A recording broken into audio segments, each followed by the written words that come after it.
Every step forward is a new beat to your drum. Achieve success with Global.Media.com. Let's celebrate it with or without champagne. Hello, Linda. Has your techie fixed your sound? They put you on earphones. I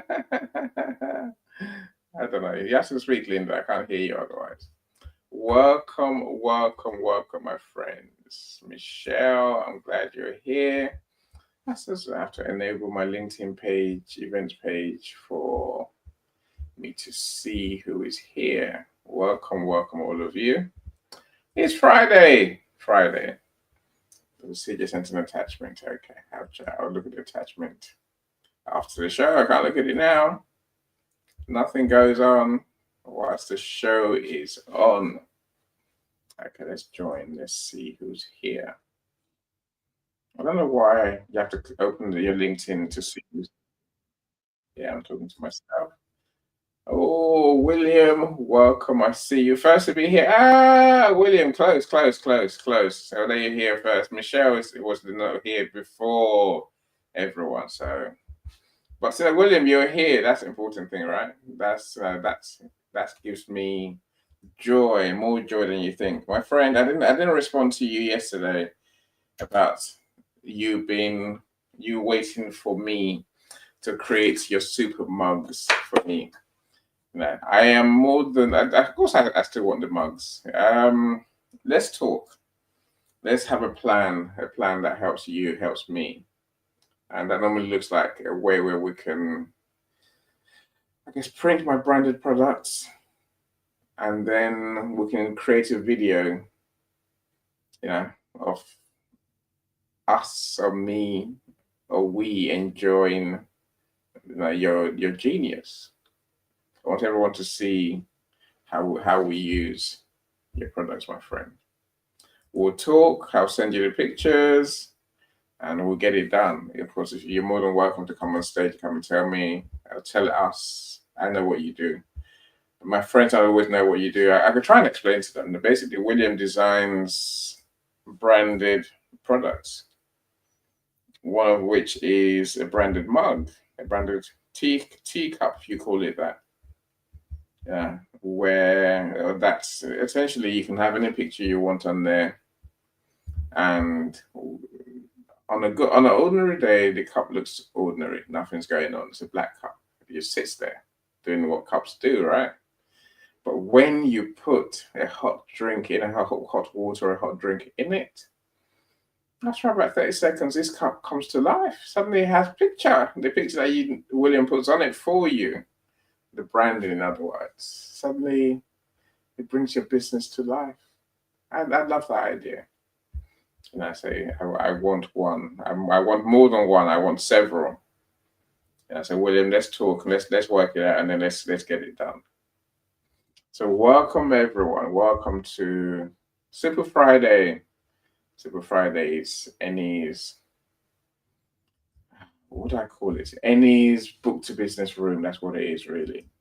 Linda, we're still struggling. William, you're first to be. Yeah, you didn't. You're first to be here. I'll take you, my friend. So Michelle, William, Michael, welcome. Your LinkedIn didn't work. Michelle, don't worry about your LinkedIn working, my friend. It's all about YouTube for me. So please stay on YouTube and do it from there. Do it from there, my friend. Do it from there. My watch hours goes up. Of course, my favorite friend, my favorite YouTuber, Michelle, you're close. The other Michelle's even closer. See, Michelle, this Michelle. So the one says, morning, lovely. Sorry, cleaning up and rearranging before some doctor's appointments. Now, she has my YouTube playing in the background all day. Oh, Michelle, I love you for doing that. I love you even more for doing that, really. Anyone that helps me get more watch hours, go to my YouTube channel. And then Michelle just lets the videos play one after the other. I'm like, wow, I've got thousands. I know hundreds of videos. I've been creating videos for years. No one cared. Now, with these live streams, gets people to my channel, gets people to my YouTube channel, and my watch hours are going up and up and up and up. Michelle, keep going. Michelle, keep going. Keep watching. Keep watching. Keep liking. Keep commenting. Say something. I don't care what you say, really. And just keep doing. Keep doing. Michael, you're on your Valentine's Day. What's that about? Lisa, my favorite human. Glad you're here. You might think I've got several favorite humans, right? I figured earlier, I just love people. I love my friends on LinkedIn. I love people. I love because my friends on LinkedIn, my friends in real life as well. Is that sad? I get over it. It's fine.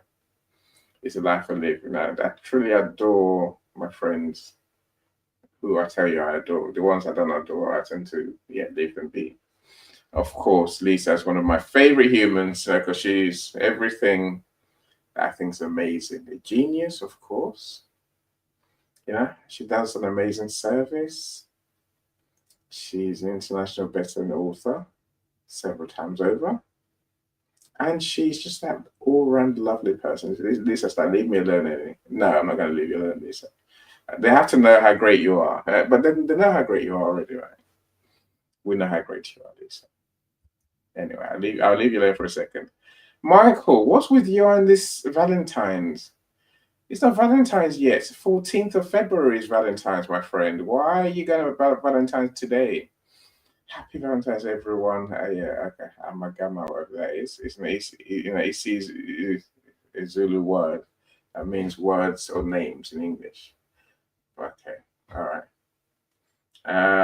Used when referring to words in a sense of conversation, for example. Michael, you don't need to say all that stuff, right? Please use clear words when okay. All right. Michael, it's Valentine's on the 14th of February. Why are you doing Valentine's today? I don't understand. You sent me a DM, so several DMs about Valentine's earlier, so I'm like, yeah. I'll leave it there, Michael. But you are one of my favorite humans, so you get away with it. The boy who did it at uni didn't get away with it. I'll tell you that for nothing. So Michelle, it's Enid's book day. Yes. And every life is much easier on YouTube. Michael, there's no one getting ahead of the bug. You gotta wait till the day. It's bad enough to have Valentine's Day where everyone suddenly becomes Valentine's crazy. Do you send Valentine's cards to your kids? Some people do. I don't. No. I might adore them, but they can't have a Valentine's card. Even my wife doesn't get a Valentine's card, to be fair. See, we stopped eating cards years ago, so we don't buy cards anymore. Much better to buy food that we can eat, drink that we can drink, than buy all those Valentine's things that no one can ever do anything with. So Michelle 1 had me beat. She hasn't got you beat, because you always add to my YouTube numbers, Michelle. So, Michelle Ramos is a gem. I love how she does the LinkedIn thing or the YouTube thing. I really do. The funny thing is, I do it for other people, right? When I'm working, if there's no events going on, I tend to put a YouTube video on in the background because I like some noise and some chance to learn. And sometimes my TV is just TV, which is next to me, but it just sits there talking about the same old news, dreary stuff. I don't want dreary stuff. So I try and put some YouTube video on and put another one on, another one, another one. I guess what I've never done is looked at YouTube from my perspective, from your perspective as a viewer. We see our channels in terms of what we see, what we'll put up. Whereas when we watch other people's videos, we see a different perspective. We see the audience perspective. And on Michelle's TV, just where she watches my YouTube videos, Michelle, I tell you, I'm in awe. That's what I say, right? She sees things I don't see. She sees statistics and numbers I just can't see. Michelle, so I never thought of that. Yeah. Please do that, Michelle. Everyone, put my YouTube on. You'll be entertained. I'm sure. I don't know where you want to go, really. I don't know. So my marketing magic tips, my 1-minute tips. There's hundreds of those. There's many events, clearly, many different events, my clients' events, and there's also, I guess, videos of me being a guest interview somewhere with someone. I don't know who, but there's many different ones. Do watch them. Please watch them. Watch, like, comment, and subscribe, my friends. One day I'm going to move everyone to YouTube. As I get nearer to these 4,000 watch hours, maybe when I go over 1,000 hours, thanks to the Michelles, then I will essentially put my show on, and I will have a LinkedIn link, and then you say, right, join us on YouTube. It's the same thing, right? Thank you so much, Michelles. You are absolutely amazing. Professor Roxana, welcome. Glad you're here as our maths genius, our lecturer, in chief, and also an amazing author and co-author of my book that you see behind me. That one, yes, that one. Yeah, that one. Oh, my finger's actually near it. Okay. Lessons learned from COVID-19. I could just show you a real copy. Probably a better idea. I'll do that before we're done. So Professor Roxana's book, Family Wealth Secrets. That's already out. Where's that one? Okay. That's that one. Our international best-selling book, Family Wealth Secrets. Strategies for building. Oh, why does this background do funny stuff? Strategies for building and preserving wealth to parents. That is a 10-time international bestseller. And Professor Roxana's next book is coming out. Well, we're going to publish the draft before the weekend is done. That's the AI in education. What we need to know as parents, what educators need to know to make AI work in the schools to help our children more. This is our COVID book. Yeah, Lessons we learned from COVID. Again, so 8-time international bestseller, and my amazing co-authors on the back. You can see the picture. They're all there. Toulouse there. Siren's there. Chanda's there. To Miss Margaret's there. Professor Roxana in lovely purple. Chiesa, Nancy, to Audria, and Dr. Marcia. If you haven't read the book, my friends, go and read it. My point is to mark my book every day. When I show up, you see the book, right? You see the book. And hopefully, if you haven't read it, go and buy it. It's on Amazon. I can't help you. It's on Kindle. It's on paperback. And have a good read, because you get 10 stories from across the world. Michelle, my daughter gave me her old Kindle. Is that for Valentine, or is that that's just your daughter being kind? Excellent. We'll start using tomorrow. Amazing. Oh, Lisa, okay, you're not bored of me, waxing lyrical about you, Lisa. I understand. I will carry on. I will carry on saying everything about your greatness. And of course, we have our live Metamorphosis live on Tuesday. That's where Lisa's going to be doing her genius again. Last time we talked about meal prepping, healthy eating. So this time we're going to talk about, I don't know. Lisa hasn't told me yet, so we're going to find out. Michael, stop feeling the love. Like, feeling the love early. Oh, see, there's something every day. Something every day. Something. Whatever. Handbag day, green trees day, brown trees day, lamppost day. I'm sure. I'm just at my window. I say lamppost, right? I'm sure there's a fireplace day as well. There's all sorts of crazy days. Pineapple days, orange days. How to use your pen day. There's just everything. All these days. Why don't we do them all year round, like Valentine's? Why don't we do that all year round? Why do we wait for one day to do it? My birthday should be all year round, I think. Even though I don't even actually celebrate it. I don't actually pay attention to it. So I've noticed that my computer table is slanted. It's an adjustable thing. So it makes me look like I've got a crooked neck. I haven't got a crooked neck. When I stand, I do stand straight. I just don't know why I look. Maybe it's the floor that's making me uneven as well. But I don't know. I'll leave that alone. Mariam, welcome. Glad you're here. No, leave Valentine's Day alone. Like Michelle says, I gift Angelina cards, flowers, and other things of love and gratitude all year. I agree, Michelle. That's my point. I'm glad you said that. Now, I'm setting her expectations for what to expect in life from others. I tell you, they're gonna have hard work to be bringing flowers every day. When was the last time I gave my wife flowers? A long time ago. A long time ago. When I did, the look on her face was, "What have you done wrong?" I was like, "No, I brought you flowers. I didn't buy them. Someone said no, they were given to me at work. I was on a building site, and the client gave us flowers because she had flowers, loads of them. I took it home and she was looking at me funny. So I learned not to do that again, right? Not, oh no, I don't bring flowers home. No, no, no. And my son will look at me funny as well if I did. He is 15 now. Yeah, my wife might appreciate it, to be fair, because people buy her flowers every week. That's how our oldest son buys flowers, hasn't delivered. I'm like, why are you dying?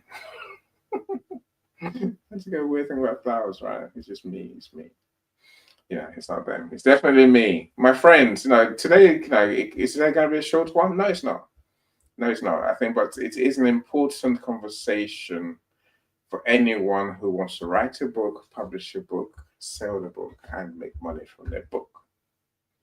Yeah, that's the truth of it. See, pricing our books is important. We must get it right. If we don't get it right, then we lose money. That's true. That's a simple fact, right? There's no way around it. Look, if any of you are authors in the audience, please feel free to come on stage and share with me. I had maybe even those who are want to be authors, soon to be authors. If that's you, then again, do come on stage. I'd love to know how you price your book. Because I think it's learning pricing strategies is crucial. If you don't have the right pricing strategies, you're not going to make the money you want, right? That's just fact. And I want you to make money that you want to make from your books. I think we all do. Although all of us here definitely want to make money that you are due for your hard work. But many people never make that money. I think it's partly down to the pricing strategy, and also, I guess maybe my point is there's more to pricing than the price you put in your book. Pricing is a lot more besides that number that you choose to put in your book. I think pricing says a lot about what you think of yourself, what you think of your books, what you think of your readers, maybe also your understanding of the platforms that your book is on. If your book's on Amazon, you need to understand how Amazon works to work at the right pricing that might work for you. That's pretty much what I'm going to try and share with you today. Like I say, if you have experience, please come and share with us. The one that saves me talking too much. More importantly, I think the audience would learn more from you than from me. But Linda was here on stage. I don't think she can't sort out her microphone, which is a bit frustrating. But you can't do anything in the studio unless you have a microphone and your camera enabled. You can always turn your camera off, of course. Who else am I looking to invite? Oh no, my friends. Oh no.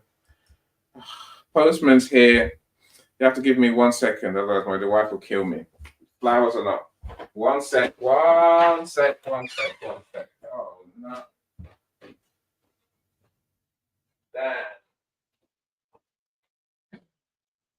Dan, you delivery man. Thank you.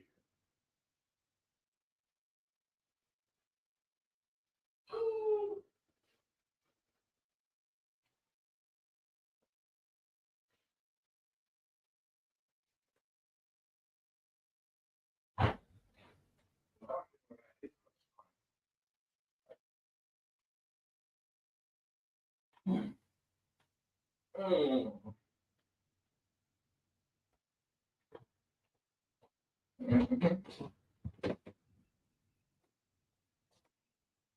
back. Thank goodness. How wrong was that? I don't know. What's I meant to do? I have to go and open the door. Delivery is important, right? Sorry about that, people. Never had that before. Yeah, if Michael giving love isn't anything, I'll leave that with you, Michael. If I shed the love any, then you're the man. That's nice. I always shed the love, right? Michael's showing him at work today, but I can't show the YouTube video, Michael. This is in the comments. I'll look at it afterwards and enjoy seeing you working hard, Michael, no doubt. Right, my friends, what can I say? I suppose I'm thinking also of our friends who are going to watch this later on. Sorry, Shuba, welcome. I like how everyone runs away from Shuba's name. Shubanshi, it's pretty straightforward, but I think when they first look at the letters, they think, what? And then the mind goes all crazy, right? So, but Shuba, thank you for being here. All the way from India, all the way in India. I'm glad you're here. Right.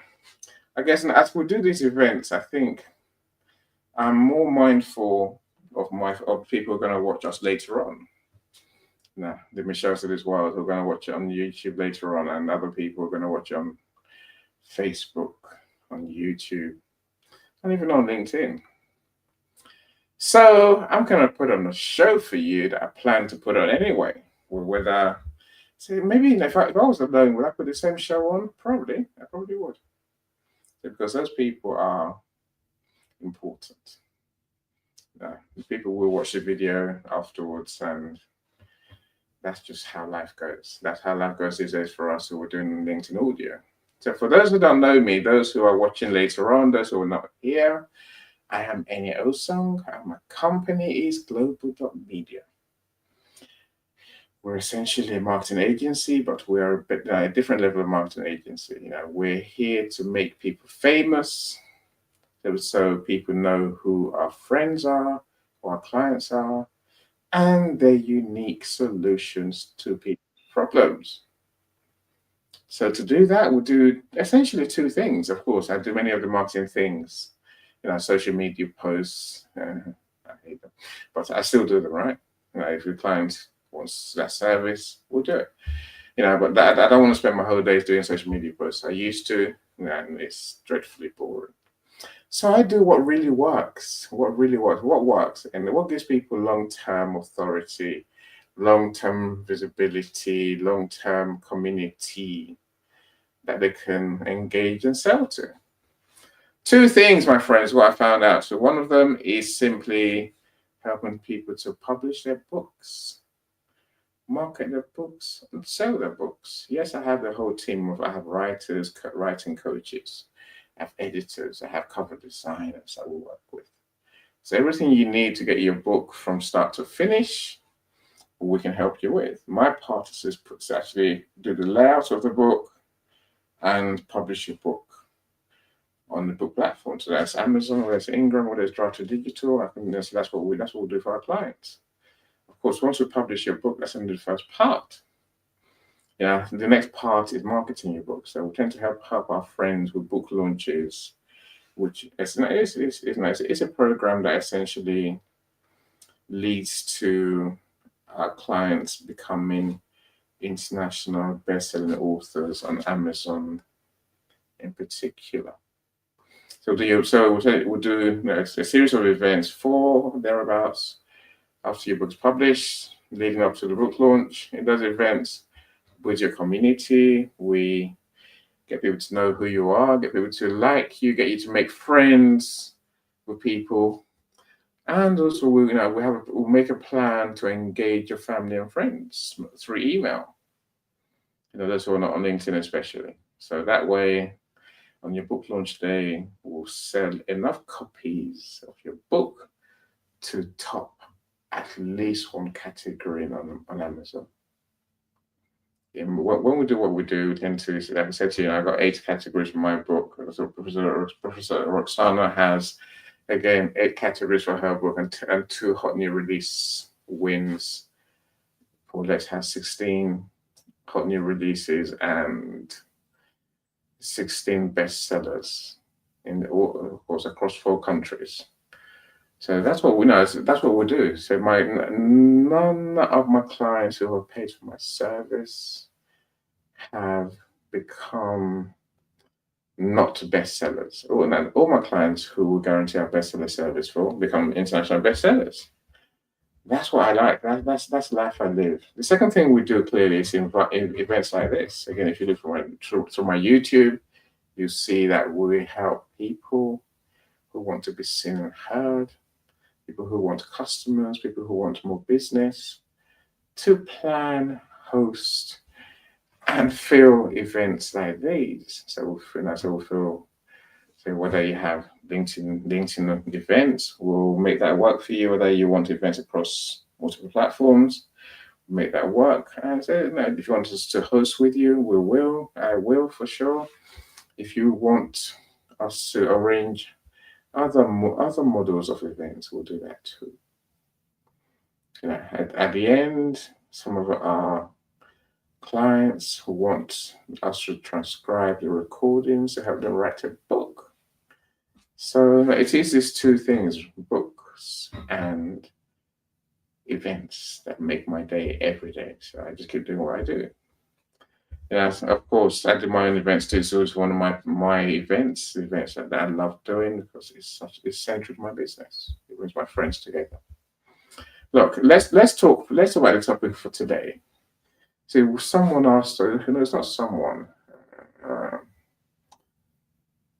I think it was Dr. Cheryl Cooper who asked us in the last episode, in our last event, last book to business event, how do I price my book?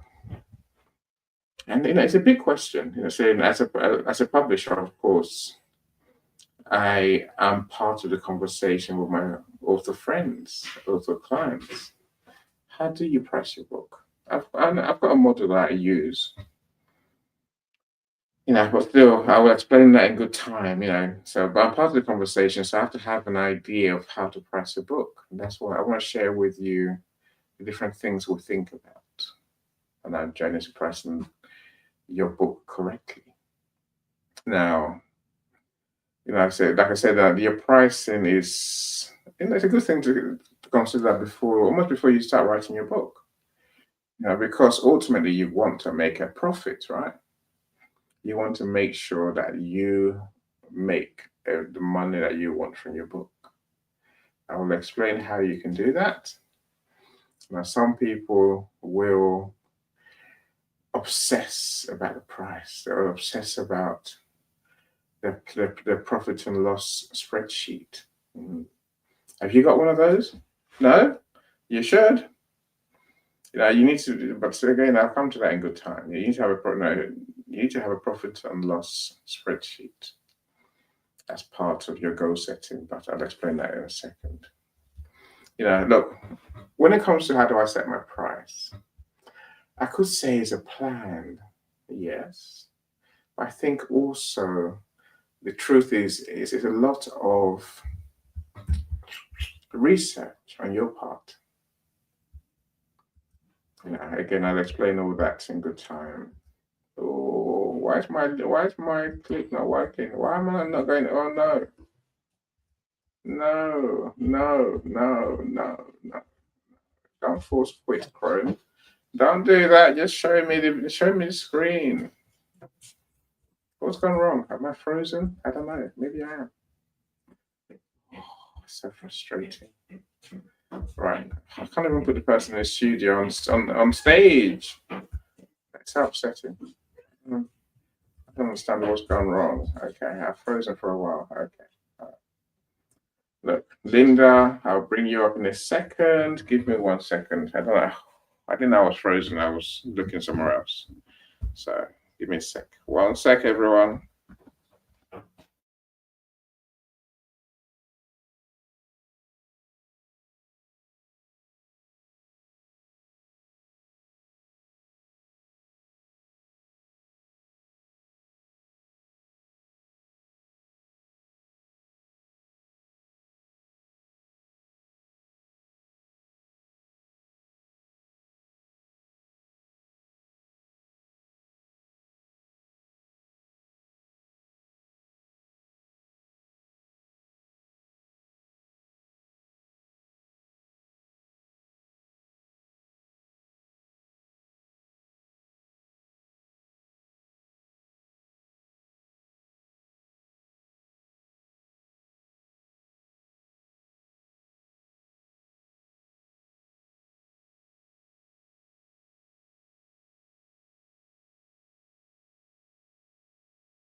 being offered. I'll offer you more.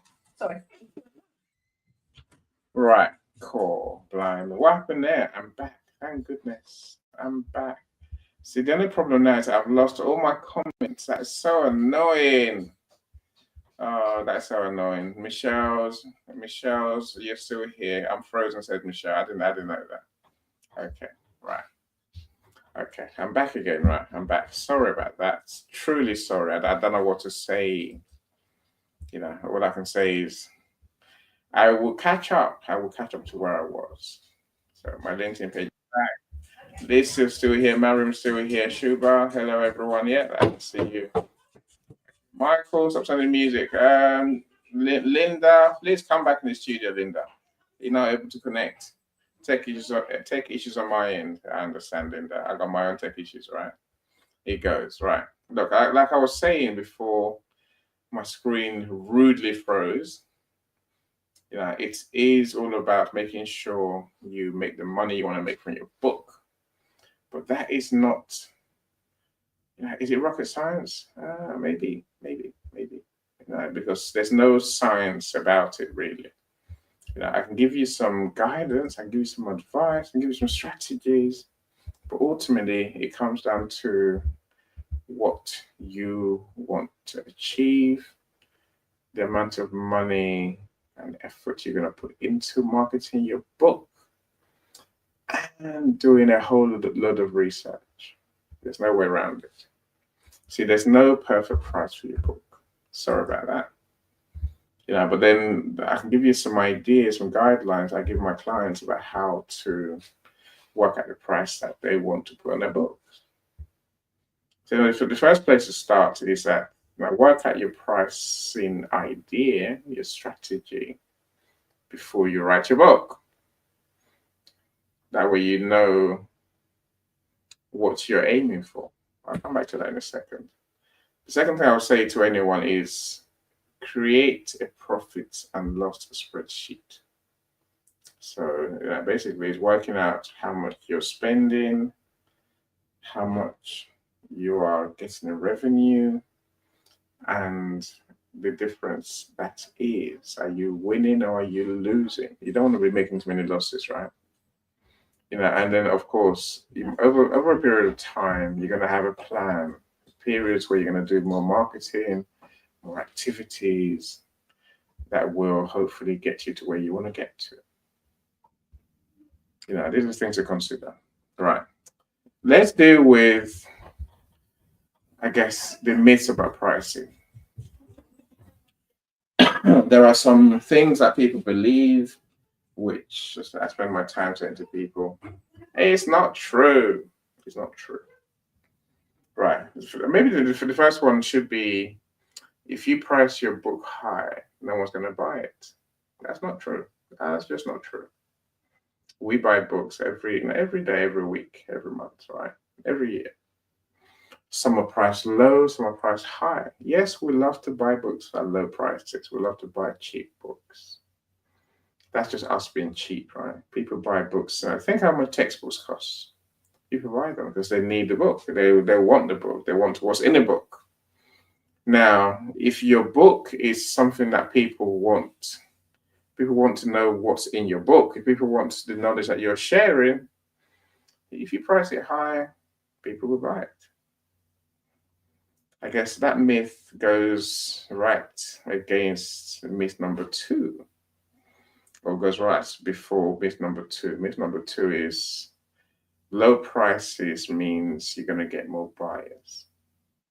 It's not true. It's not true, really not. Now, if you price your book low, all you're going to do is make a loss. Yes, some people will buy your book because they're cheap, like many of us. But more importantly, some of your readers may well think, oh, this book for $5.99 versus a similar book for $12.99. Why is this $5.99 book so cheap? It can't be that good, surely. So I'll buy the more expensive one because I expect to have more information, more gems, more goodness from that book. Yeah, so pricing low is not always the best strategy. Price right is more the strategy that we want to go for. Now, some people insist on price matching. It's a strategy. I'm saying, is it a myth? Yeah, to a degree, it's a myth because matching, setting the same price as other books in the genre or in the book number of pages that you are in. Let's say you write a business book, 100 pages. So the simple trick is go and do the research. Go and see what 100-page business books in your size and your dimensions cost on the bookstores. I'll come back to that in good time, right? So essentially, you can match and compete with others.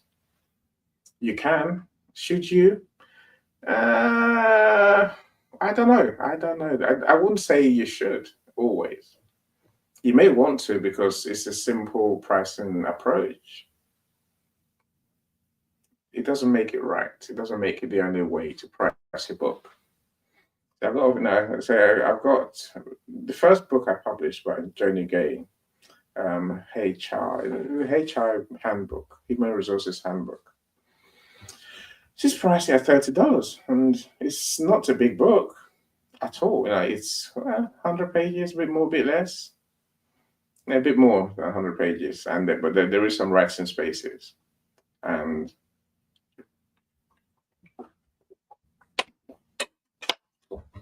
it's not packed full of words in the sense that it's not page after page. It's not like reading a novel. It's a mini textbook, so I call it. But she's priced it at where she's going to price it, and that's where it is, right? Again, I have no problem with the person who wants to be the unicorn in this in the sector. The one who wants to be not the odd one out, but the one who wants to be themselves. Nothing wrong with that at all, right? Michelle, I see you. Michelle says I've paid £247 for a book, right? Or dollars, I'm sure. Even though it's pounds, I'm saying people pay for the books they want. If you look on Amazon, there's some expensive books, some really costly books. But if they're worth it to the people who buy them, then what's wrong? There's nothing wrong with that at all, Michelle, as you say. Nothing wrong with that. It's about making your book quality. If your book is quality, people will be happy to pay for it. What you don't want to do is price your book, so high that people don't want to pay for it. Or people who pay for it essentially regret buying your book. I will always bang on about value for money. So, it is about knowing your audience primarily. It's, if you know your audience and if you know what your audience want, then you're halfway there. If you don't know your audience, then you're in trouble. Okay, so I've started. So let me continue. I suppose the last pricing myth I want to talk about today is this idea that people have that once you priced your book, that's it. Almost like the price you set today is the price your book will always be. So the beauty of the world we live in today, the world of self-publishing, the world of independent publishers like me, is that we can change your price whenever we want. We can go higher, we can go lower. Literally, you can set your price, and if it's not working, we can change it. There may be times when you undertake certain activities. So maybe you wanted to give a discount for a period. Maybe you want to run a discount campaign for a period of time. Maybe you suddenly find that you are, the bee's knees, right?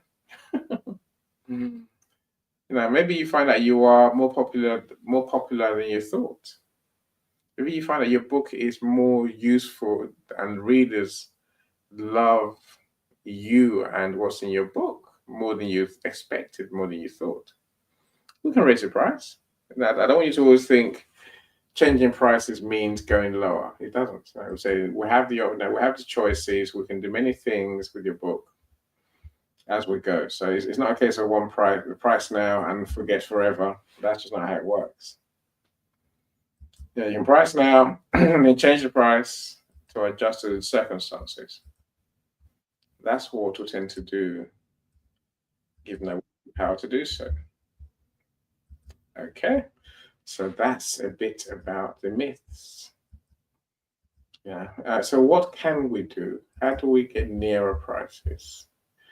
You could say it's a case of research. You have to do a lot of research if you really want your book to go places. If you want to price your book with some confidence, you have to do the research, do the work. I could do it for you, but I'd rather not. See, part of doing the research is understanding how the bookstores work. Now, Amazon is the biggest bookstore in the world. And of course, there's many other bookstores. Lulu, Barnes and Noble. Not Barnes and Noble. These are retailers essentially. Even Walmart. That's one of my French books. Yeah, and you have also what we call distributors. Ingram is the biggest one. Ingram Sparks. And so they work in similar ways but different ways. So what guidelines you want to bear in mind when it comes to pricing your book? Here goes. See, Amazon exists to serve a specific market, and their market is normally based on price. So Amazon exists to serve the people who are happy to pay or happy to stock products between $2.99, or that's pounds, that's dollars, whatever, $2.99 and $9.99.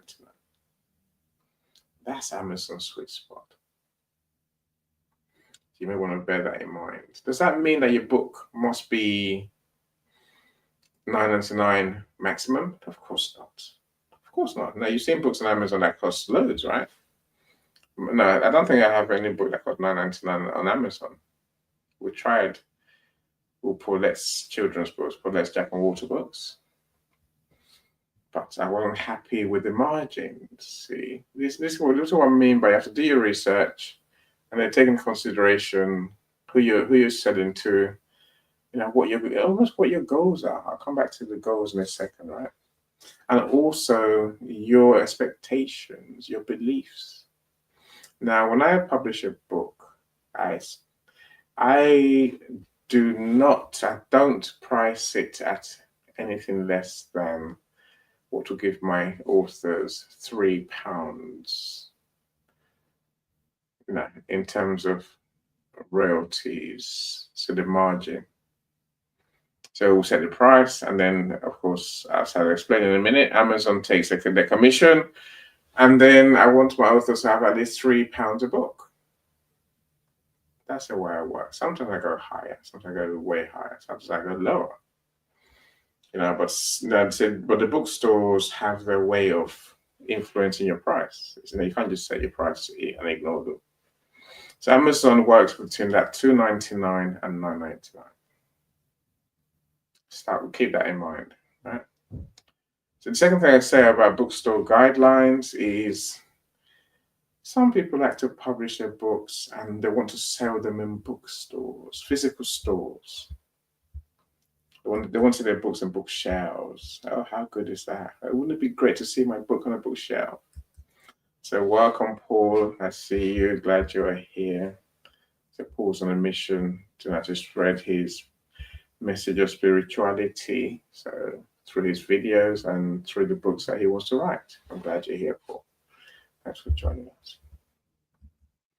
Right, so now you can't ignore the bookstores. They are there. They want to make money from your book as well. They want to make money from the work that you do, right? Cristiano, did I finish my tax returns? Of course I did. I won't be alive if I didn't finish my tax returns, would I? So not to worry. So that's done, and that's why I could go to sleep last night. And I had a good night's sleep into my morning. It cheered me up, right? I said sleep the night before, so I just had to get this tax return done, and I didn't get it done yesterday. I didn't get it done 2 days ago. I thought I would, but it was done yesterday. After I finished, I went straight to sleep. No one's going to see me, is what I thought. And no one saw me until I woke up today. 12 o'clock, yay. Anyway, my friends, let's come back. Look, those people want to see their books in bookstores. I get it. It's a vanity thing. But let me tell you, putting your book in bookstores is probably not the cleverest thing to do. Why do I say this? Because people on my side of the book publishing business, we know the truth. The truth is that there are penalties to your book being in bookstores. And the biggest penalty is probably going to determine some of your book pricing. Right, listen carefully, my friends. Listen carefully. The biggest distributors are Ingram. And Ingram expects you, much like the bookstores do, right? Ingram Sparks expects you to discount your book for wholesale purchases, so that you sell more copies, which they fulfill for you. They expect you to lower your price by 55%. So all you're getting from the buyer is 45% of your book price. And you still got to pay Ingram. For the bookstores must make the commission, right? You can see why I say it's a loss maker, and people insist they want their books in bookstores. I'm like, don't do it. Work out a better plan. Maybe even, but most bookstores don't want to pay full price for your book. They want to get the book at a discount. That way they can sell it for whatever and make a profit on the back of your work. There's nothing wrong with that. That's business, right? That's their business. It's fine. But I'm saying if you have to bear the fact that Amazon has its own commission structure. Amazon has its own pricing structure, which you can't ignore when it comes to pricing your books. So Annie's clicking away, but I know what's going to happen. My computer's going to freeze, and then I'm going to be in trouble, right? I better stop doing that. Okay, fine. All right, stop clicking in. Stop clicking. All right. When it comes to our bookstore guidelines, again, here's another one you must bear in mind. I guess there's almost a progression of pricing based on the type of book you've got. I don't mean the genre. I mean the type of book you have. Now, do you have an ebook? Do you have a print? Do you have a paperback book? Do you have a hardcover book? Ebooks, obviously digital books, and they cost the least normally because there's no delivery cost, no physical delivery of the book. Right. That said, I've seen Amazon charge based on the royalties models that you choose. Because of course, when we choose our royalties model, Amazon gives you a breakdown. It says, right, you're going to get this, we're going to get that, and we're going to charge that for delivery. At best of times, that delivery we try to put at zero because we want people to buy ebooks. People want people to buy ebooks, especially on our book launch day. And if Amazon starts adding the delivery, we're in trouble. People will probably be put off. Whereas if you choose the other pricing point, then Amazon will add a delivery charge, which will not cheer up your friends, your family, your buyers. That's just how it works. Sorry about that. Can't help you. When I say sorry, I don't really mean sorry. When I say sorry, take it from me as sorry, not sorry. I'm not really. I'm giving you the facts, so I can't help you with that. It's what it is, right?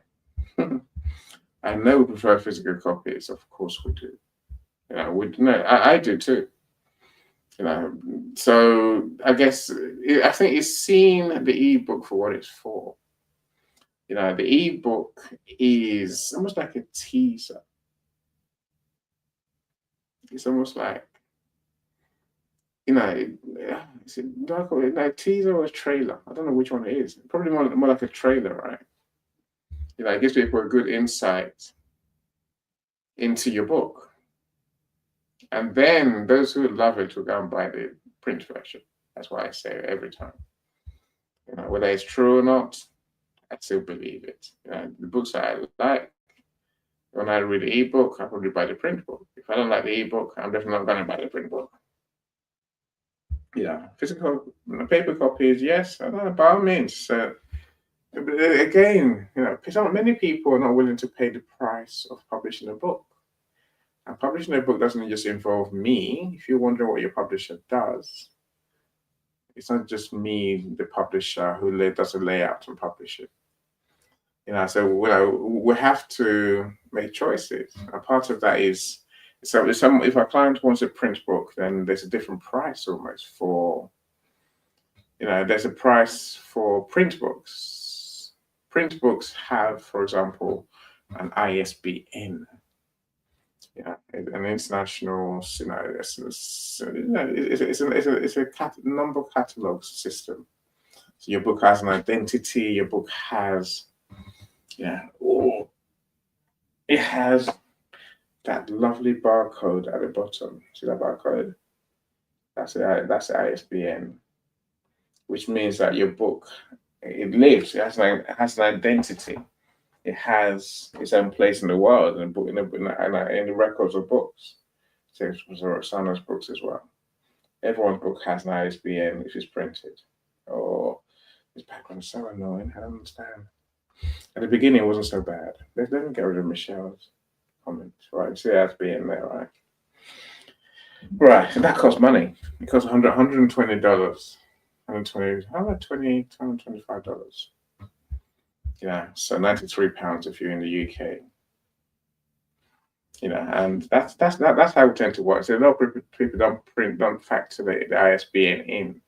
And if you want a print book as well, my friends, obviously you're going to need a cover. Ebooks have whatever you're going to slap on top. It's a cover still, but people don't tend to care about the cover. They care when they're looking at the bookstores because you want something attractive, something engaging, something informative. Something going to help you sell your book. So you want a cover design that really does work. But when it comes to print book, you need to create a cover at the front, that bit, spine, and back. Yes, of course, the back cover is what it is, right? We will. So I've got cover designers who can design your covers, but again, it costs money. It's not free. And many people who want to write a book don't factor in the costs, like the cost to have a print book. But look, I agree with all of you. You want to have a print book for sure. So there's no way around it. Michelle, you're right. Ebooks are for the book launch, especially if you want. Okay, maybe I shouldn't say so definitively. If you want to go for bestseller, it's an Amazon bestseller award on your book launch. Amazon bestseller awards are only based on ebooks. Only ebooks count. If people buy your print book on the day of your book launch, it doesn't count towards your bestseller. And you want every sale, every purchase to count towards your bestseller. Only ebooks count. Again, if you're having a physical in-person book launch event, like book launch party, a book launch event, with people there, where you might sign the copies that people buy. And some people rent a hall for that book launch, right? They rent a space, they invite everyone.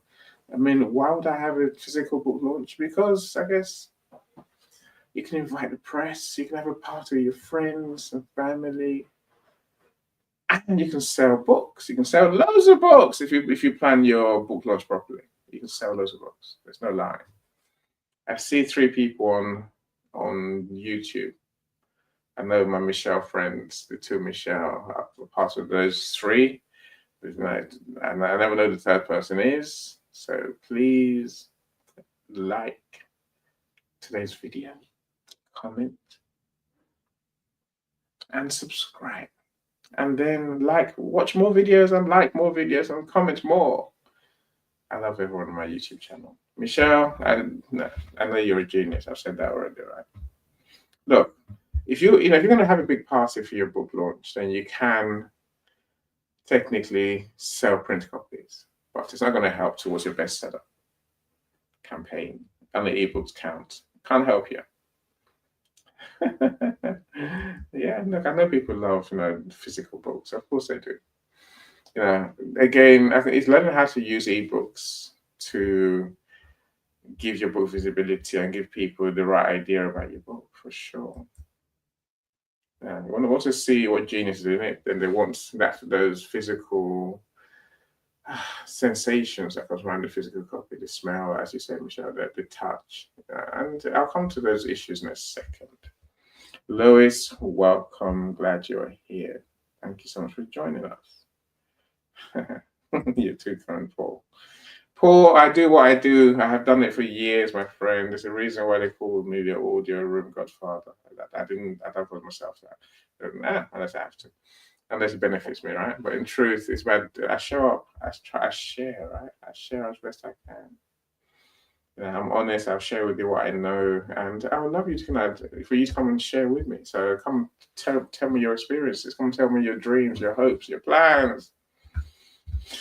That's it, Michelle. Use the ebook to decide whether. Oh, that's the wrong one. I didn't mention anything amazing. You're too kind, Michelle. So I use the ebook to decide if it's worth purchasing a physical book. Indeed, that's how I tend to use them. And around the book launch is when it normally makes most sense. Okay, so I've talked about ebooks at the lowest price version of your book, and then paperback being the next highest version, around that $9.99 mark, give or take. Your high and lower. And also then the hardcover is normally the most expensive version of your book, because it costs more for the bookstores to make your hardcover book. And a $9.99 paperback book can easily be $30 on hardcover, because hardcover books last longer. Because a cardboard cover, a thicker cover, they're bigger books. They're bigger in terms of how they look. So even if we use this book as an example, that's my COVID book. It looks how it looks now, which is fine. But when it's in hardcover, it will be a bigger book. It will be higher, thicker, and much wider. It takes up more space on the shelf. It takes more to produce, so it's going to cost you more. It's going to cost people more. That's just how it is, right?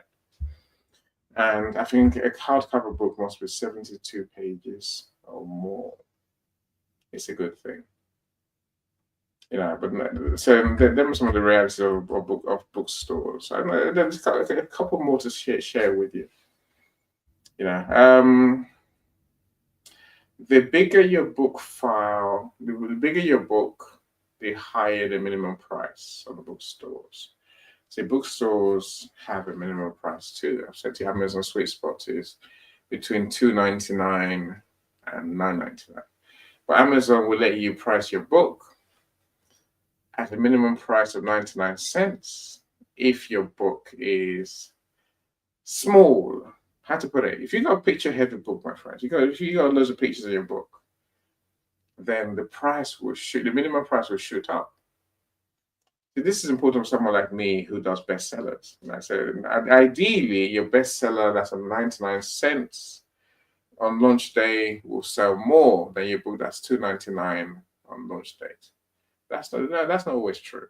It's true, but it's not true. Those who want to go cheap might be put off by the extra $1 they have to spend, right? Whereas your real friends will spend $2.99 quite happily. But see, now the reality is, the bigger your book, not in terms of size, dimensions I showed you, 6 by 9, 5 by 8, and all that stuff, more in terms of, to Amazon, your book is a file, it's a digital file. That's how we publish books, right? The bigger that digital file is, the more or the higher your minimum price on a book will be. Amazon will say, right, you can't have 99 cents, you can't have $1.99, you have to have at least $2.99.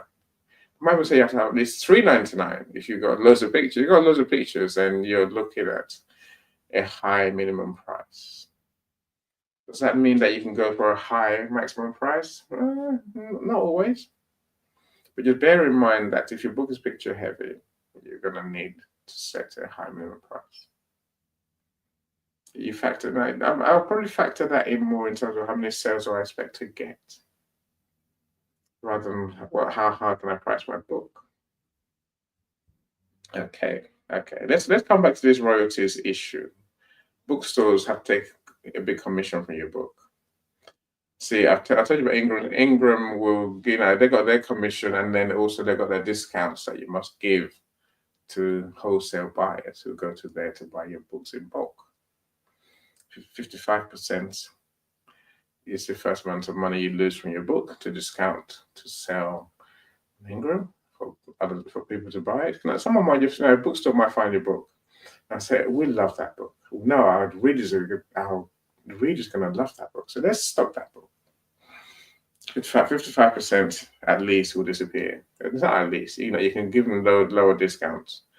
But people don't tend to buy, bookstores don't tend to buy books anywhere near your recommended retail price. They'll buy your book at the price that they can make a profit on. And then Ingram has to make their commission as well. So Amazon is going to, they're pretty open. Some people love it, some people hate it. I don't frankly know. For me, I don't really care. So what I think is simply, Amazon, as the biggest bookstore in the world, must make money. We would make no money without Amazon. See, the Amazon gives you a choice. Amazon says to you, which commission would you like? Would you like 30% of your royalties? We keep 70%. Yeah, you get 30%, they get 70%. Or do you want 70% of your royalties and we keep 30%? Of course, you have to bear that in mind, depending on how many books you expect to sell, my friends. I can hear you all now. Why would I want 30% when I can have 70% any? What sense is there in that? I hear you. But there is a reason why people go for 70%, why for 30% or 70%. Right. Let me try and explain as best I can.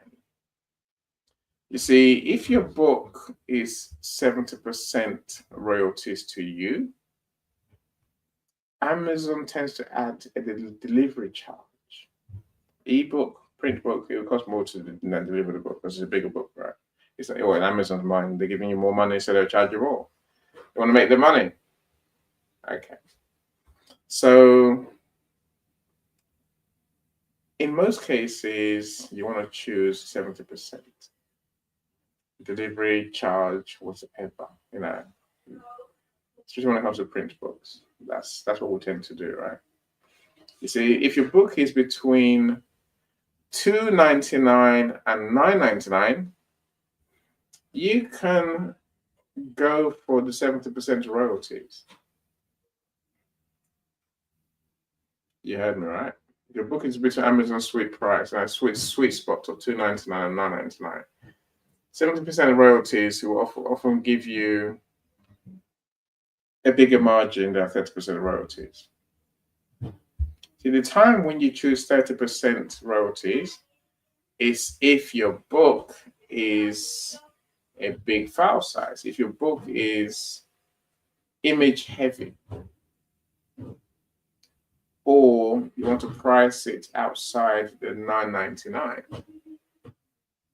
Sometimes 30% equates to more revenue for you when all is said and done. So it's about knowing really how this pricing system works for royalties. I can easily show you on Amazon, so you can find out yourself. But once you upload your book, once you go through all the stages, the last pages of pricing, and then you can easily see a calculation of how much your book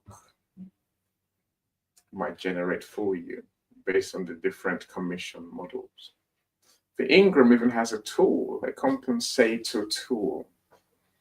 That basically you can run through your numbers on there. They will ask you questions: stream size, genre, number of pages, blah blah blah blah blah, commission that you expect, or royalties that you expect, and so on and so forth. And they'll tell you how much you're going to get. Based on different pricing points, different royalties options that you choose. You see, look, I've given you the basics so far. I've told you how bookstores work. I told you myths about pricing. These are important. But ultimately, like I said to you, there is no perfect answer to the question, how much should my book cost me? I can't tell you the price that your book should cost. I try to ensure everything I do in life, I move with pure intention and expectations. I pray one person reads my words and feels inspired to keep fighting. Keep living. Yes, Michelle. I'm always inspired by your words. I mean that sincerely, Michelle, but you know that already. It is. So I think it's an important point for my conversation today. Don't price your book like an ostrich. Don't stick your head in the sand and price your book with intention, based on what you want to achieve, based on a plan based on your goals, intentionality. Okay, look, I'll happily show. So connect with Paul. He's in the comments, so his webpage comments, and check out the work he does. He has got this 3,000 plus videos that he uses to spread the message of God. So connect with it. Anyway, let me come back to the subjective parts of pricing, the bits that you have to decide on. I can help you with that. Paul also has plenty of pictures. I wonder what those pictures are. I'm sure if you want to see Paul's videos and pictures about his services now, which is his ministry's work, then you want to say Kirk Ministries, then connect with him, Kirk's Ministries. The videos are around 1 minute long, is what he tells us, hence the Kirk Ministries. Let's do connect with him. So let me go back to my more subjective bits, the bits where we get to choose really what we want to set our price at. The first thing I'll say to you is this: the biggest thing about your price, I've given you the guidelines, I've given you what I could, but the biggest thing for you is, what are your goals?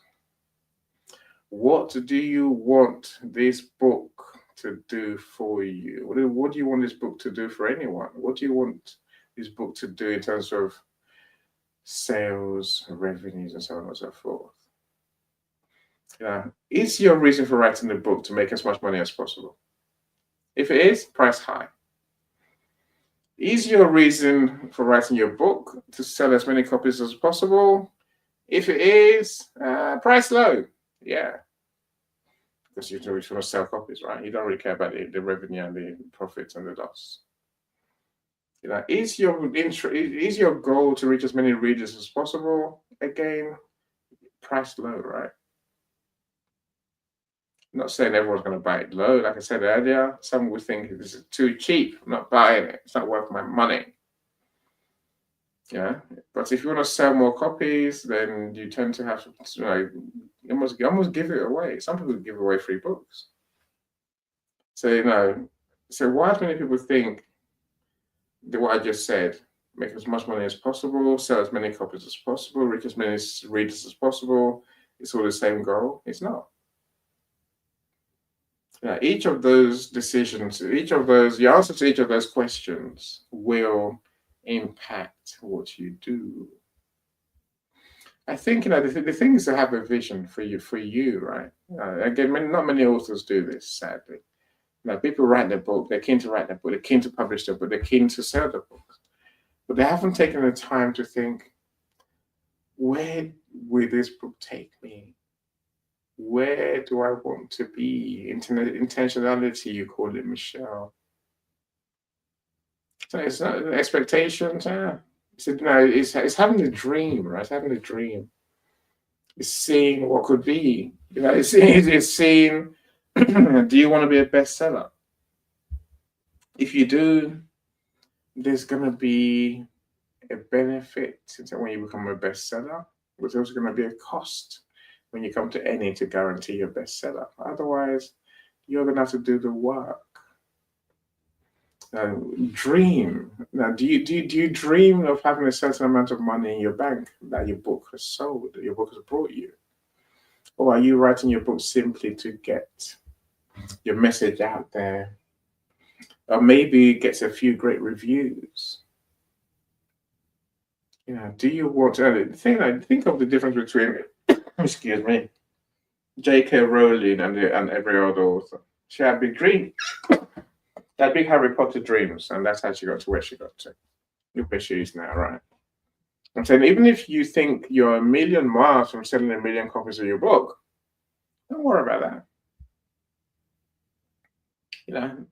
If you have the vision, if you have the dream, if you are willing to do the work to sell those books, anything is possible.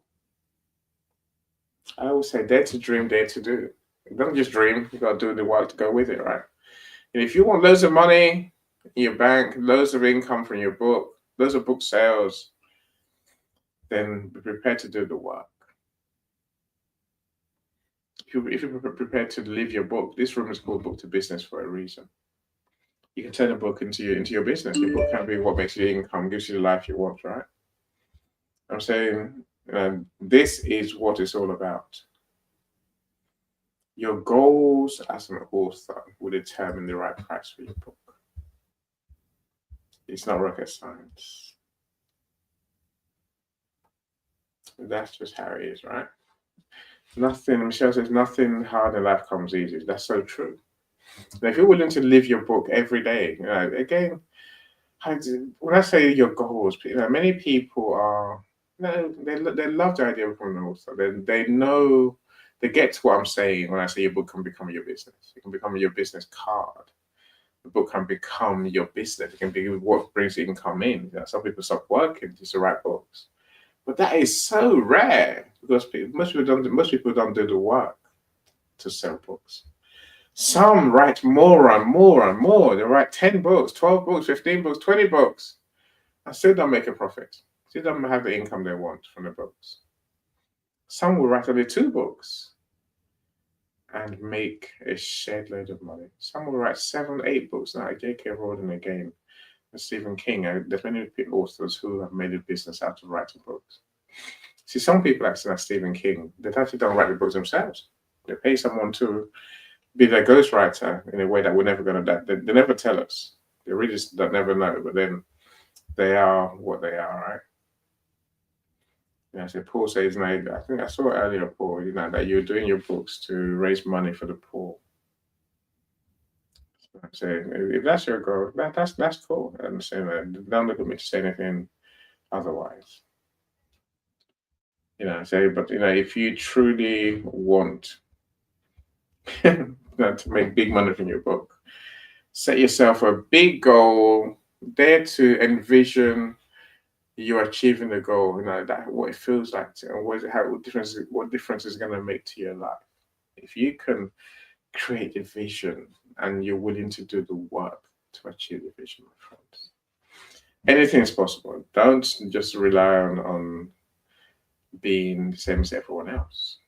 I think that's probably my biggest point today to everyone. So you want to set your goals, create an action step, and create an action plan, and then go for it. Look, now again, I will say this: be honest with yourself. Many authors, especially independent, it's not just independent published authors, to be fair. Many authors do not understand this conversation we're having today. They haven't thought about it clearly enough, right? Okay. Here's the reason I put everyone in the same bucket is simply because I know many successful authors. They've written many books. Some with traditional publishers who've given them money advance to write the book. And still they're making huge losses. A huge loss. A huge loss in terms of they didn't realize that when you get an advance from an author or from a publishing house, when the publishing house says, "You right, you want to publish your book? Yeah, we'll give you 10 grand. There you go. We're going to publish your book."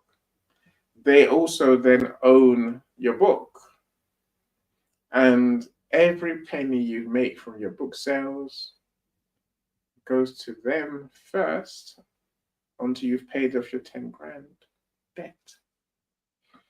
You understand me? That's and the authors who have never paid off their advance, their books are not selling because they're not doing the marketing, my friends. If a publishing house takes your book, you are essentially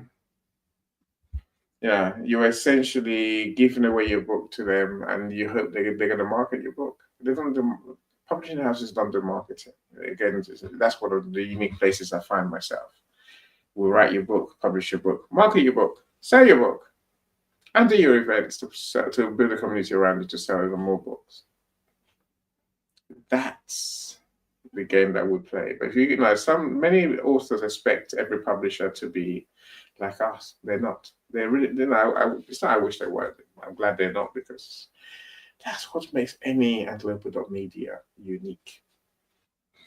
We want to sell your books. We don't want to own your rights. We don't want to keep any of your royalties. It's your money. I don't care. It's not I don't care. I care how many books you sell, but I really don't. Your money is your money. You have to deal with it.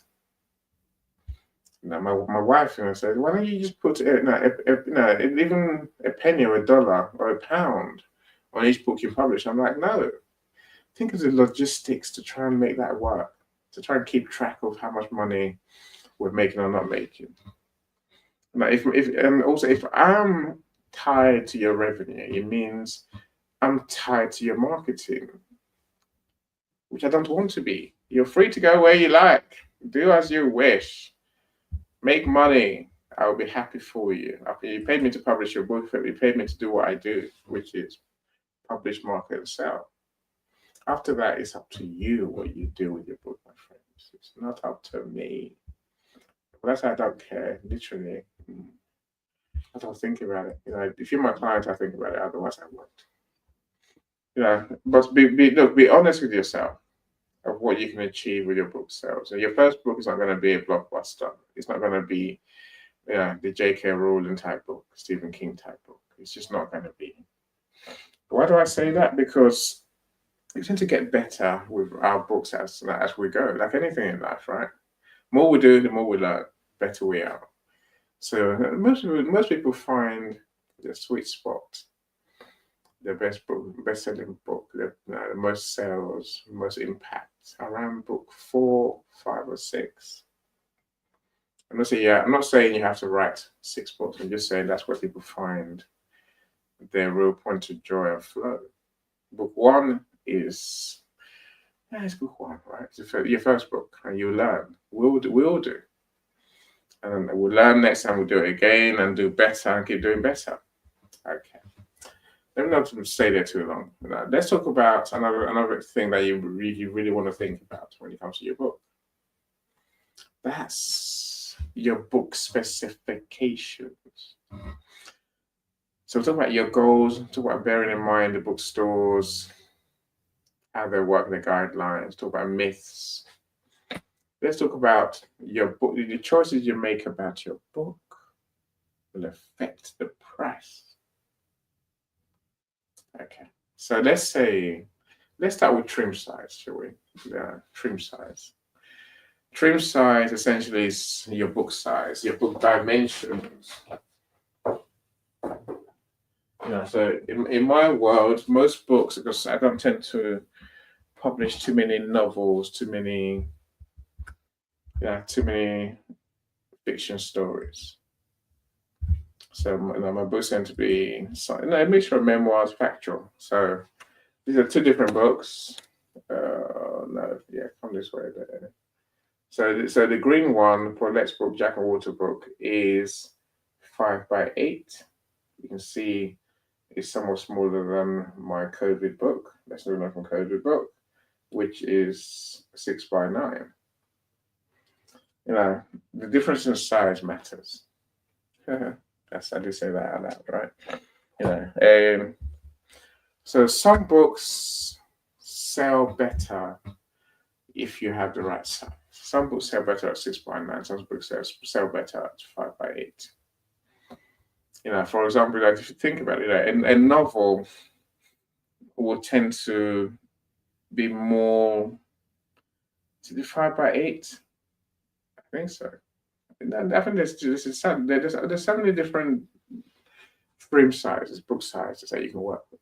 It's for you to go and do the research, my friend. Go and do the research. Go to your bookstore. Look online. Look at Amazon. Go and see what books in the subject matter, the genre that you're working in sell for. Go and see what size they are. See what color they are. See what you can learn. How many pages do they write? What are the bookstores selling when it comes to your topic? That's how you will work out the right price. Do your research. Find out the trim sizes that people are paying more money for. Find out when it comes to your choice of paper. You have so many choices on Amazon. So you can choose color paper. You can choose color interior. You can choose black and white. You can choose different types of paper, standard, premium. And each choice you make will affect the price of your book. I mentioned earlier, if you want your book to be just an ebook, that will affect the price. It'll be cheaper, lower price. If you want paperback, that's a bit more than the ebook. That has its price. If you want hardcover, that has a price. There's other binding types. You can have spiral binding for a winner. There's many other binding types that you can have. Again, do you choose a gloss laminate cover, gloss laminate pages, or do you choose essentially, just an ordinary, what to call it? So there's gloss, or it's not standard. I can see it in my head, but I can't remember the word. But essentially, some books are shiny, some books are not. Matte is the other word. Yeah, matte is the other format to laminate and glossy, right? So matte or gloss will affect your price because the bookstores will charge you X and more to make one than the other. Do glossy books cost more? Sometimes. Sometimes. The number of pages will affect your book price. I'll put it quite simply. The more pages you have, the more the bookstores will insist you charge when it comes to minimum price. I always refer to Jay's book. I always refer to this book, so Jay's storytelling book, because when we first published this book, in the proof copy, so I was blown away when Amazon essentially turned around and said that book must be $45 minimum. Well, what? I've never seen that before. The book was 360 pages in the first draft. And Amazon wanted big money because they saw it as a textbook. There are some pictures in there, but it's mostly words. There's no other way of saying it. I said that now, I'll come back there.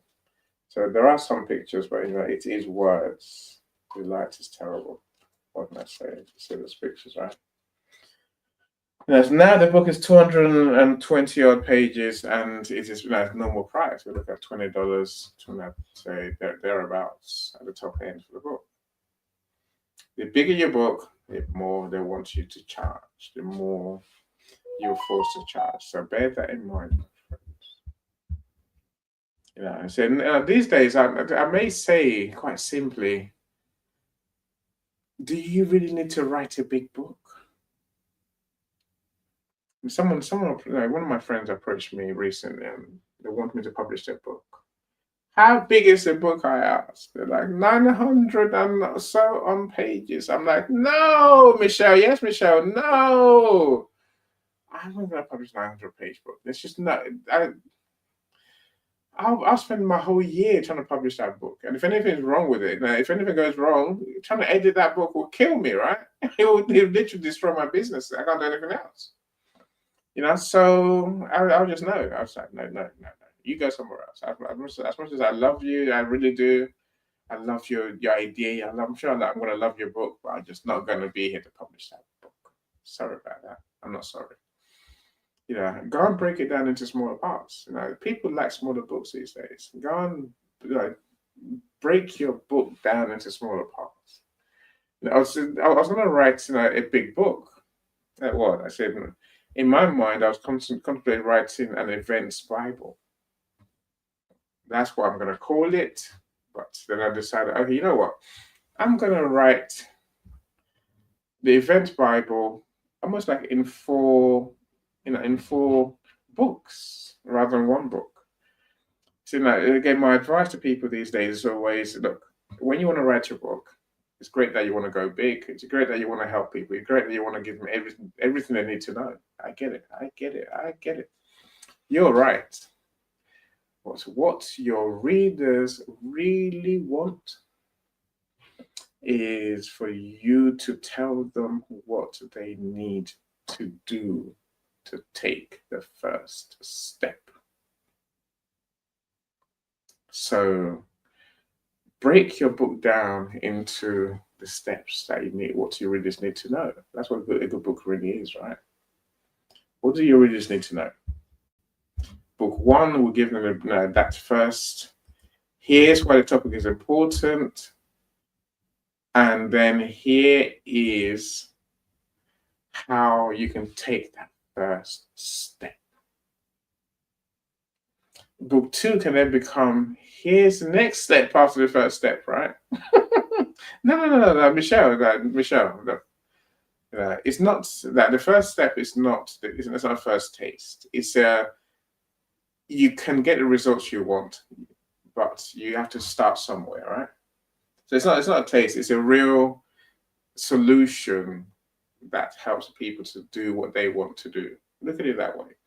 So my book's about it's about events. So the first step is, how do you actually arrange and then put these events on? So I actually want them to know what to do to actually take that step. Because it's only when you're taking that first step that you can then say, I've done the first one. I get it. I've started, right? Now, how can I refine this? How can I improve this? How can I do better? How can I get the results I want? That's why I see books, but that's just my conceptualization of books. Tell them what they need to know to get started.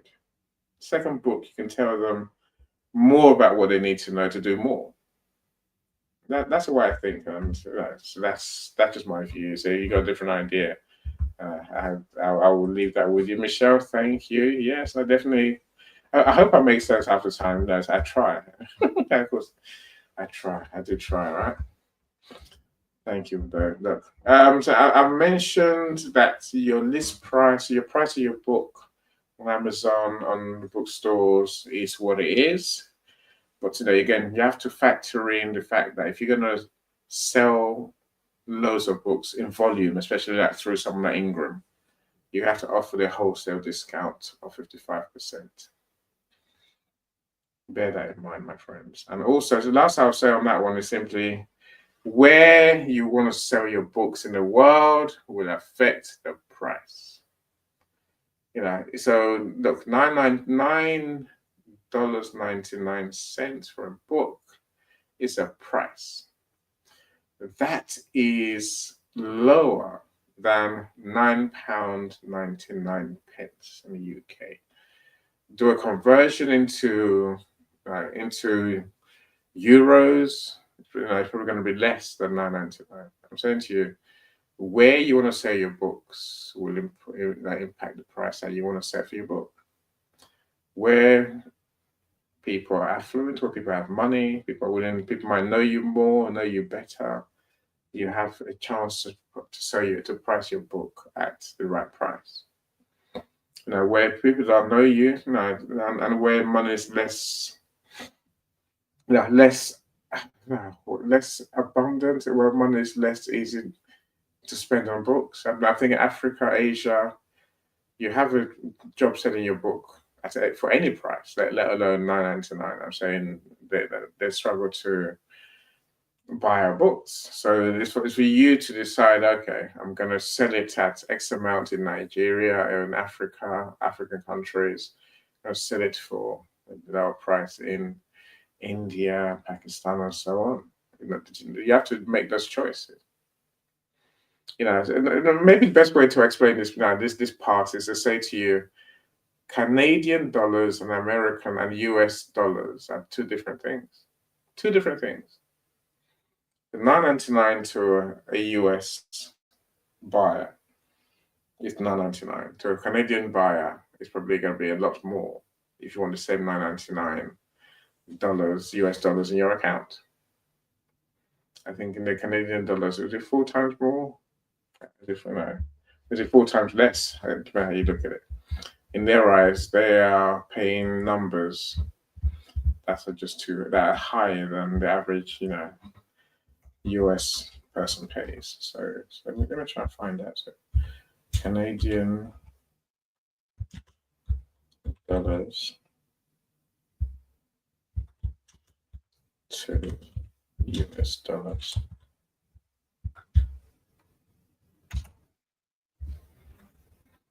Okay. So Canadian dollar equals 0.69. So 0.69. So 69 cents is what Canadian dollars worth. So again, if you want your income to be, 9 or 10 US dollars, and you have to price accordingly for the Canadian market. If you want $500 from in US, then you're gonna have to go somewhere near 800 Canadian dollars, for example. I'm just giving you an example. I'm saying you have to truly work out what you want, how much money you want, what that vision of yours is, and then price your book accordingly. That's the point I'm making today. Look, I'm going to have to finish sometime soon, so let's do it quick. Let me finish quick. Look, different genres have different trim sizes and specifications, and thus different prices. Yeah, you might go and find out that the books you want to write are best in 6x9. That's what people expect. That's what people read. That's what people pay top dollar for. Whereas if the book, the book you want to sell, it's that people tend to buy in 5x8. Then it doesn't make sense to charge the price that you want to charge, right?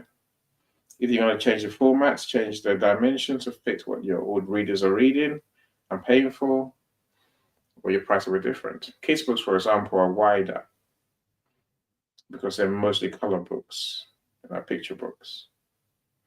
And they're less high, less thick, less dense, fewer pages, but there tend to be more space to show pictures in glorious color.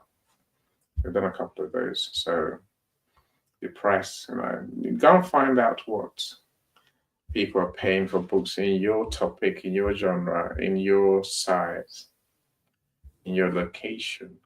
You can find this out online.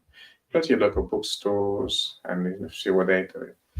Another thing I was saying, you can always learn to befriend your local bookstores. Go and see who they are. Go and see what books are on the shelves. Go and see what prices those books are charging and are selling for. I'm not saying you want to be on the bookstores necessarily, because like I said to you, you're going to make a huge loss if you are. But people like to see themselves on bookstores. It's like being on TV. Well, at least TV gives you a return on advertising and visibility. Bookstores, I don't think they give you much, because they buy your books low price.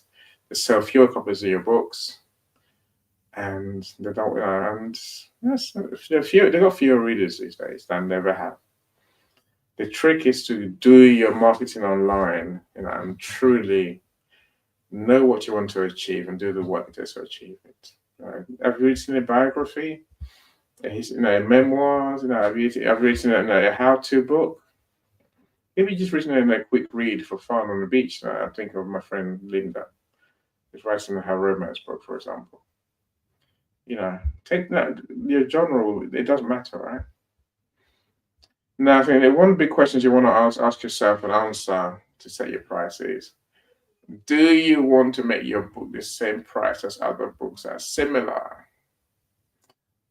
Do you want to make sure that you're competitive by having a similar price to others? Do you? I don't know. Do you? You see, it can help to be amongst in the mix, so to speak.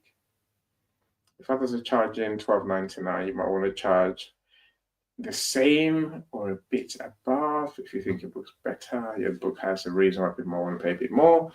Most people tend to go lower, so they charge $11.99, for example. Yes, it makes it competitive, but and it puts you in the ballpark.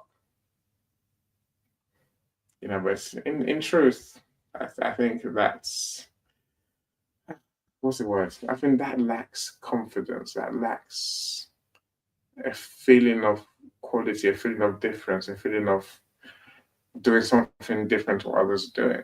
If your books are exactly the same as theirs, by all means, competitive pricing makes sense. But in reality, you don't want to discount your book price so much that you are now making a loss. You still want to make the money that you had in your goals, remember?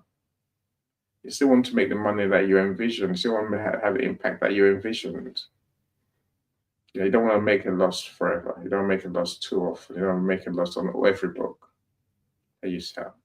People do every day. Don't cut your price so much to compete that it's going to sink you. That's kind of weird, right? But people do it. In truth, many people that have never worked out the price thing. That's why I'm having a conversation today. If you're watching this on YouTube, if you're watching this on LinkedIn, if you're here now, do your research and dare to make some decisions. But start with that, your goal. Start what you want to achieve, and then price the book accordingly. There is no perfect price, no right price. There's no wrong price. Welcome, Dr. Marcia. I'm glad you're here. Dr. Marcia has written several books. 5 or 6, I think she probably is now, probably getting near a 7th book. And Dr. Marcia clearly is one of my co-authors in the anthology. I showed you her picture earlier on the back of the book. So she's a genius. She does amazing events. Her lives are to die for. Maybe not to learn from, more like Dr. Marcia. Wrong words, right? Yes, I learned that I was there Thursday. Is that yesterday? Yeah. And I learned a lot. No, Tuesday especially. If there's one, I should you got one yesterday as well, right? Yeah. So do connect with Dr. Marcia. She's a legend. Yeah, so thank you. That's 5. Okay, Dr. Marcia, 5 books. Okay. But I know you're always writing more though, so I'm sure book 6 will come. Yeah, I'm hoping to inspire you, my friends, to create more genius. What does Michelle say? I went to Amazon bookstore, study how they do it. Yeah, look, no, you can study how. I think studying how others do it is a good way. It's a good way of, and it's having some sort of guidelines for your book. But like I say, don't copy what others are doing because you're not the same as others. Don't assume they're more successful than you because you think they are. So and I do always talk about. That's what I said. Thank you. So Tuesday and Thursday. That's why I was there yesterday, but I learned a lot from your Tuesday session that inspired my event. For my evenings, for my what if events. Dr. Marcia says, she had 2 more books in the making this year. Indeed. That's what I said. I know you're always working to inspire, educate, inform, and all the things that good authors want to do. The pricing thing, Dr. Marcia, I'm sure you found out for yourself. There's no right answer. There's no perfect answer. So you want to get some guidelines by seeing what others are doing. You want to follow some of the guidelines that the bookstores give you. You want to bear in mind that you're going to be paying commission, good commission, so 30%, 70%. You have to know when to choose which commission structure. And eventually, it's like you learn who your readers are, right? You have to truly go and do the research. And then work out your profit and loss spreadsheet. If you do the work to sell X amount of books, what will your numbers be? Some people are truly surprised. They're surprised they don't make as much money as they expect to make. Because they don't have the conversation we're having today with themselves. They don't think, what does $9.99 really mean? What does selling my book for $25 really mean? What does selling my book for $15 really mean? How would that look in my account? How many books do I need to sell to have the money I want in my account? You'd be amazed how many more books you need to sell than you think, right? You have to sell a lot more books than you realize. Even when I look and I see my book sales, I'm usually happy. But by the time I get the money in my account, minus Amazon's commission, I think, oh well, them's the numbers. And that's me who looks at the numbers. Many authors don't understand the numbers, so they're freaked out when they get the money at the end. They're like, "Oh, something's gone wrong." I remember one of my author friends was literally calling me every day saying, "Amazon's not paying me." I'm saying they're paying you because it says in your KDP accounts that they've paid you again this month. Maybe they're paying you very little because you're not selling enough books. You're selling very few books, right? That's life. That's so at the heart of our conversation today is simply that you have to learn to do the work to achieve the book sales that you want. You don't expect book sales, as Michelle Raymond said earlier. Don't expect anything if you're not willing to be intentional about the work you do to attain that thing, whatever that thing is. If you want more money in your account, sell more books, write more books, sell more books at the right price. If you want to sell more books, get out there, Make your book your business. Make your book what you work on. Make it get the message out there. That's exactly how it works. Now, Paul, I hear you. I hear my Paul says, "Amen." And that's the truth. Look, my friends, I've kept you long enough, so I want to thank you for being here. Hopefully, you're having a great Friday. Hopefully, what I've said today makes sense. If it doesn't make sense, please go to my YouTube channel and watch the replay. While you're there, like, comments, subscribe. Paul, while you're there, so please like today's video, comment, and subscribe to my videos. And watch more. I would appreciate you. I must have missed this comment. So Paul says, I would love for someone to connect with me so we can get started on this brand that I have going. God bless you all. I've spoken with you, Paul. So we'll talk again. We'll talk again. So the last few days I've been busy because of our tax returns, tax self-assessment tax thing that we had to do. So I think while I've been talking to you today, I've got the bill from my accountant. So today's the day for that, right? So today's the day when we've got to pay our bill. It's what it is. Hopefully, Michelle, I get to sleep later on. Again, I did last night. But I want to publish Professor Roxana's book. I want that to be out and coming to us in a proof copy by Monday. That's it by Sunday, really. That would keep me happy. And it will be done. Once I say I want to do something, I would tend to have to do it. Otherwise, I'm in trouble with myself. Linda, you are a star. And it doesn't do 24/7. It's close to. But right now, my next show is at 7 o'clock. In 3 hours' time. Is it 3 hours? No, 2 hours' time. You want to join us to talk positivity with Zion and our friends? Please do join us, my friends. I appreciate you. Come back and join me again in 2 weeks' time. What am I talking about in 2 weeks' time? Is it cover design? I think so. No, I'm going to share software. It's a book software tools. I don't use loads of software, but I'll share with you the ones I use. And if you have software, then please do join us. There's software for everything. Of course, there's software for writing. Those want to use AI. It's not me. I'll tell you what's there, what I find out. There's software for editing. There's software for design. There's software for everything, right? There's software that will even put your book and do the layouts for you. Apparently, I don't know. They say they do. I haven't tried them. I'd rather do. I love what I do. I love laying out your book the way you want it, and then correcting the things that would go wrong. So any software that I can find, I will come and share with you that could help you on your book writing, your book publishing journey. Yeah, that's about the best I can do. But join me. But I'm sure I'll talk to many of you in the meantime. Look, my friends, enjoy. I didn't make my end video, but I should play my video that I started off with. Enjoy. Bye, everyone. Bye. Every step forward is a new beat to your drama. She's success with Global.Media.com and celebrate it with or without champagne or rum. She's success with Global.Media.com.